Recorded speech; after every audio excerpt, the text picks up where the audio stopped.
이사야는 우시아와 요담 왕 때 국가의 번영 속에 죄로 물들어 있는 유다를 향해 경고와 회개할 것을 외쳤습니다. 유다뿐 아니라 열방들도 물질의 번영 끝에 오는 오만과 타락으로 하나님의 경고와 심판이 예고됩니다. 지금의 우리나라도 교회도 이 하나님 말씀에 귀 기울여야 합니다. 또한 우리도 잘 될 때 특히 조심하며 하나님을 더욱 가까이 해야 합니다. 이사야서는 1장에서 죄를 지적함으로 시작하여 준엄한 심판의 메시지로 이어지는데 40장부터는 회복과 메시아에 대한 소망의 메시지가 선포됩니다. 오늘 본문 이사야 21장은 바벨론과 에돔과 아라비아 심판의 예언인데 이 징계와 심판의 모습을 미리 본 이사야는 매우 두렵고 힘들어합니다. 그러나 하나님의 백성을 괴롭히고 하나님을 거역하는 열방은 결국 반드시 멸망당할 것을 선포합니다. 유다뿐 아니라 열방의 죄도 심판하시는 하나님은 공의로 세계를 다스림을 보여주시는데 특히 바벨론의 멸망은 하나님 백성들의 구원을 의미하고 있습니다. 이제 1절을 보면 해변 광야에 관한 경고라 적병이 광야에서 두려운 땅에서 네겝 회오리 바람같이 몰려왔도다. 여기서 해변 광야는 바벨론을 의미합니다. 광야로 불리는 이유는 하나님의 심판으로 폐허가 될 것이기 때문입니다. 또 남방 회오리 바람은 팔레스타인 남부 네겝 지역의 회오리 바람이며 매우 격렬한 바람이라고 합니다. 그러므로 적들이 얼마나 격렬하게 바벨론을 휩쓸 것인지를 말해주고 있습니다. 이사야가 활동하던 시대는 아수르가 왕성했고 바벨론은 아직 거의 존재감이 없던 시기였습니다. 그런데 그 바벨론 멸망에 대해 이사야 13장에서 이미 선포하였고 21장에 와서 또 바벨론 멸망의 환상을 보고 전하고 있습니다. 13장의 선포를 보면 그곳에 거주할 자가 없겠고 오직 들짐승들이 거기에 엎드리고 부르짖는 짐승이 그들의 가옥에 가득하며 타조가 거기에 깃들이며 들량이 거기에서 뛸 것이요 그의 궁성에는 승냥이가 부르짖을 것이요 화려하던 궁전에는 들깨가 울 것이라. 그의 때가 가까우며 그의 날이 오래지 아니하리라. 이 말씀은 화려했던 바벨론이 광야처럼 변해버리는 매우 극심한 패망을 우리에게 말해주고 있습니다. 2절에 혹독한 묵시가 내게 보였도다. 속이는 자는 속이고 약탈하는 자는 약탈하도다. 엘람이여 올라가고 메대여 에옷사라. 그의 모든 탄식을 내가 그치게 하였노라 하시도다. 이사야는 메대와 엘람이 바벨론을 쳐들어가는 환상을 보았는데 이것은 페르시아 초대왕 고레스가 주전 539년에 바벨론을 패망시키는 예언의 내용을 담고 있는 것입니다. 또한 2절 후반에 그의 모든 탄식을 내가 그치게 하였노라. 이 말씀은 바벨론이 제국을 형성할 때까지 많은 민족을 괴롭혔고 유다를 포로로 잡아갔는데 고레스가 바벨론을 무너뜨린 후에 고레스 칙령으로 유다는 예루살렘으로 1차 귀환을 하게 되어 탄식이 그치게 된다는 것입니다. 3절에서 이사야가 바벨론을 멸망하는 환상을 보고 그 참혹함을 온몸으로 느끼며 허리가 끊어질 듯 아팠고 마치 아이 낳는 산모가 몸부림치는 것 같이 너무 아파서 아무것도 들리지 않았고 너무 무서워 아무것도 보이지 않았다고 토로하고 있습니다. 그들이 받을 극심한 심판의 환상을 생생하게 느끼며 괴로워합니다. 4절에 보니까 내 마음이 어지럽고 두려움이 나를 놀라게 하며 희망의 서광이 변하여 내게 떨림이 되도다. 이사야가 두려움으로 몸소리를 친 이 일은 약 150년 후에 일어날 바벨론 멸망을 환상 중에 본 것인데, 바벨론이 당할 처참한 모습을 예언해야 하는 이사야는 큰 고통을 느끼고 있습니다. 이것이 심판의 말씀을 전하는 사람의 고통입니다. 5절에 보니까 그들이 식탁을 베풀고 파수꾼을 세우고 먹고 마시도다. 너의 고관들아 일어나 방패에 기름을 바를지어다. 이 말씀은 주전 539년 고레스가 침공할 때 일입니다. 바벨론 벨사살 왕이 파수꾼을 세워놓고 예루살렘 성전에서 가져온 금잔으로 술을 마시며 바벨론 궁에서 잔치를 베풀고 있었습니다. 바벨론이 패망하는 밤, 벨사살 왕은 벽에 갑자기 손가락들이 나타나가지고 벽에 글을 쓰고 있는 것을 봤습니다. 그 글을 보면서 너무너무 무섭고 부들부들 떨면서 그것을 해석할 자를 찾았을 때, 그때 다니엘이 와서 그 뜻을 풀이해 줍니다. 다니엘 5장 25절에 다니엘이 말하기를, 기록된 글자는 바로 메네 대결 우 바르신입니다. 그 글자를 해석하면 이러합니다. 메네는 하나님이 이미 임금님의 나라의 시대를 계산하셔서 그것이 끝나게 하셨다는 것이고, 대결은 임금님이 저울에 달리셨는데 무게가 부족함이 드러났다는 것이고, 바르신은 임금님의 왕국이 둘로 나뉘어서 메대와 페르시아 사람에게 넘어갔다는 뜻입니다 라고 풀이를 해줍니다.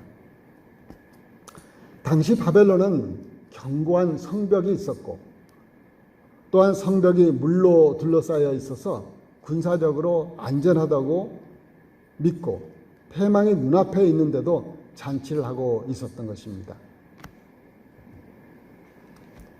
전승에 의하면 고레스가 바벨론을 공격하러 갈 때 자신이 탄 마차 바퀴가 유브라데스 강에 빠져서 화가 못이 나가지고 강에게 분풀이를 하고 싶었습니다. 그래서 병사들을 시켜가지고 강줄기를 여러 갈래로 나누어라. 그래가지고 이 물이 아주 나라지게 만들어버려라. 이렇게 강에다 화풀이를 했습니다. 그런데 그 때문에 강물의 수위가 매우 낮아지게 됐습니다. 그 결과 바벨론 성벽 둘레를 두르고 있는 물의 수위도 같이 낮아져 버리게 돼서 성 안으로 통하는 하수구가 드러나게 된 것입니다. 그래서 군사들이 성벽을 넘어 들어가는 것이 아니고 하수구를 통해 바벨론 성 안으로 진입하여서 함락시켰다고 합니다. 인간의 방어막이 아무리 완벽해도 하나님께서 계획하신 일은 그대로 이루어집니다. 그러므로 의지할 곳은 오직 하나님 한 분이십니다. 6절에서 9절까지는 바벨론 패망의 현실적인 모습을 예언하고 있습니다. 9절에 함락되었도다는 바벨론의 패망을 말해줍니다. 또 10절을 우리말 성경으로 보면 짓밟혀 으깨진 내 결애여, 타작마당에서 으스러진 내 형제여, 내가 이스라엘의 하나님 전능하신 여호와께서 들은 것을 너에게 전해주었다라고 말합니다. 이사야 47장에 가면 또 바벨론 멸망에 대한 예언이 나옵니다. 왜 하나님께서는 이사야를 통해 바벨론 멸망에 대한 예언을 반복해서 말씀하실까요? 여기서 우리는 바벨론 경고를 통해 배워야 합니다. 첫째는 오만한 바벨론은 그 성벽이 아무리 견고해도 반드시 심판을 받는다는 것을 알리고 싶어서입니다.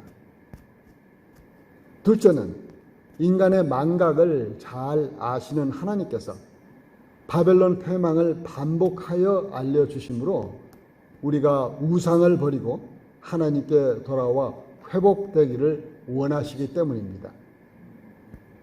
그러므로 바벨론 심판은 우리가 깨어 있어야 한다는 경고이기도 합니다. 노아의 때를 보면 노아가 100년 동안 방주를 짓습니다. 그것은 심판하시겠다는 경고의 메시지를 100년이나 눈으로 보게 하여 돌이키기를 원하셨습니다. 그런데 사람들은 자신들의 일상생활만 했지 하나님의 경고를 무시하고 믿지 않다가 노아 식구 8명만 구원을 얻고 모두 홍수로 죽습니다. 요즘은 기상이변도 심하고 일본, 중국에 이어 한국도 홍수 피해가 심합니다. 성경을 통해 수차례 경고하신 하나님께서 사실 지금도 경고하고 계십니다. 믿는 사람들은 성경에서 말씀을 듣지만 믿지 않는 사람들도 하나님의 관심사이기 때문에 그들에게도 생생한 실제적인 경고를 자연을 통해 보여주시는 것입니다. 또한 주님께서 언제 오실지 알 수는 없지만 반드시 오신다는 것을 기억하고 각처에 지진과 기근과 전쟁과 재해가 오면 때가 가까운 줄 알아야 한다고 하신 말씀을 우리는 기억해야 합니다. 그래서 우리들은 불신자들이 당할 무서운 심판을 생각하며 예수님을 전해야 할 줄 압니다. 셋째, 바벨론은 하나님을 거역하고 눈에 보이는 것만 추구하는 사단이 지배하는 이 세상의 상징입니다. 요한계시록에서도 바벨론의 무너짐을 보이므로 하나님의 백성들이 마침내 승리할 것을 선포하여 고난받는 성도들을 위로하는 뜻을 담고 있습니다. 여러분들은 힘들 때 무엇을 의지하십니까? 오늘날의 우상은 사람들의 모든 문제를 해결해 줄 것처럼 보이는 과학기술이나 거대한 정부일 수 있습니다. 우상은 생명력이 없는 헛된 것들이며 더구나 죄의 문제를 해결하지 못합니다. 죄는 오직 나를 위해 피 흘리신 예수님을 믿음으로만 해결이 됩니다. 11절 12절에 두마에 관한 경고라. 사람이 세일에서 나를 부르되 파수꾼이여 밤이 어떻게 되었느냐. 파수꾼이여 밤이 어떻게 되었느냐. 파수꾼이 이르되 아침이 오나니 밤도 오리라. 너가 물으려거든 물으라. 너희는 돌아올지니라 하더라. 여기서 두마나 세일은 에돔을 의미합니다. 밤으로 표현된 고난이 언제쯤 끝날지를 묻고 있습니다. 아침이 오지만 밤이 또 온다고 답합니다. 이 말씀을 보면서 사사기가 생각이 납니다. 하나님의 은혜로 가나안에 정착했던 이스라엘이 범죄하자 이방 민족의 압제로 징계하시고 백성들이 고통 속에 부르짖습니다. 그러면 하나님께서 사사를 세워서 그들을 구해 주셨습니다. 그런데 또 평안하고 살만해지면 또다시 범죄하여 징계받고 또 울부짖고 구해 주시는데 이렇게 반복하는 모습입니다. 이 굴레를 벗기기 위해 예수님께서 오셨습니다. 성령님께서 오셨습니다. 믿는 자에게 성령을 부어주셔서 마음속에 하나님이 오셔서 죄를 씻어주시고 또 죄를 멀리할 힘을 주신 것입니다. 이제 13절에서 17절까지의 말씀은 패망한 바벨론의 도망자들이 칼을 피해 아라비아의 데마와 드단으로 왔지만 그것도 안전한 곳은 아니고 게달도 결국 의지할 곳이 못 된다는 것을 말씀해 주십니다. 게달은 아브라함과 하갈 사이에 태어난 이스마엘의 둘째 아들로서 그의 후손이 아라비아의 유목민을 이루었고 군사적으로나 경제적으로 매우 강성했으나 이사야는 이들 또한 멸망할 것을 예언한 것입니다. 결국 오늘 본문은 150년 후에 있을 바벨론의 멸망, 그리고 에돔과 아라비아에 대한 경고를 이사야를 통해 예언한 내용인데 목적은 단 하나입니다. 그 목적은 세상 권력이나 강대국 그 어느 것 하나도 의지할 것은 없으니 오직 주만 바라라는 강력한 메시지입니다. 우리가 이사야 39장까지를 읽어나가는 동안에 계속해서 심판이 나오는데 심판의 현상만을 보시면 안 됩니다. 심판 뒤에 숨어있는 하나님의 긍휼과 사랑을 발견해야 합니다. 에스겔 18장을 보면 그가 못된 행실을 한 자라 해서 사람이 죽는 것을 내가 기뻐하겠느냐? 주 야훼가 하는 말이다. 그런 사람이라도 그 가던 길에서 발길을 돌려 살게 되는 것이 어찌 내 기쁨이 되지 않겠느냐? 또 죽을 죄를 지은 사람이라도 사람이 죽는 것은 나의 마음에 언짢다. 주 야훼가 하는 말이다. 살렸느냐? 마음을 고쳐라. 이것이 하나님의 마음입니다. 세계를 경영하시는 하나님은 죄를 심판하시지만 하나님의 심정은 죽이는 것이 아니고 살리려는 것입니다. 몸에 있는 암덩어리를 그냥 두면 결국 환자는 죽습니다. 그러나 수술로 암을 제거하면 살 수 있습니다. 사실 죄는 암보다 더 무섭습니다. 죄가 심해지면 죄에 대하여 둔해져서 죄로 여기지도 않습니다.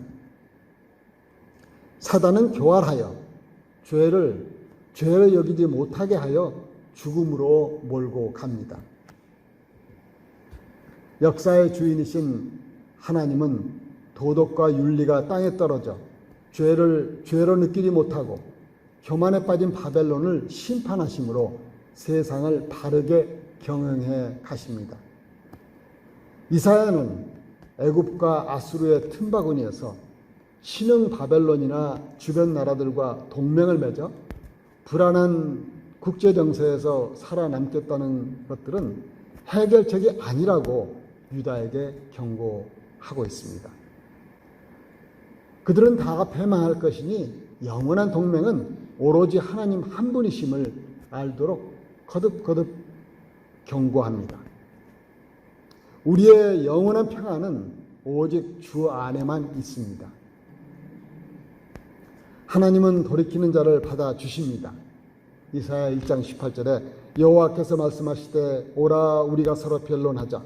너희의 죄가 주홍 같을지라도 눈과 같이 희어질 것이요 진홍같이 붉을지라도 양털같이 희게 되리라. 이 말씀은 여호와께로 돌이키면 죄를 용서해 주신다는 것입니다. 우리는 예수 그리스도의 은혜 안으로 들어온 사람들입니다. 그러나 예수님까지 시험한 사탄은 우리에게도 당연히 와서 넘어지도록 시험을 합니다. 그래서 영적으로 깨어 있어야 합니다. 오직 주만 바라보며 하나님의 말씀에 순종하여 하나님의 보호 아래 있을 때 우리는 안전합니다. 코로나19가 창궐하고 홍수 위험과 북한의 핵 위협이 날로 커지고 국제 정세가 어렵게 돌아가는 이때에 이사야의 경고를 기억하고 회개하며 오직 주만 의지하면서 나라를 위해 기도하는 저와 여러분들이 다 되시기를 축원하며 말씀을 마칩니다. 기도하겠습니다. 하나님 아버지, 우리의 피난처가 되어 주시니 감사합니다. 어떠한 어려운 상황에도 오직 주만 의지하고 살아가는 믿음을 우리에게 더하여 주시옵소서. 예수님의 이름으로 기도합니다. 아멘.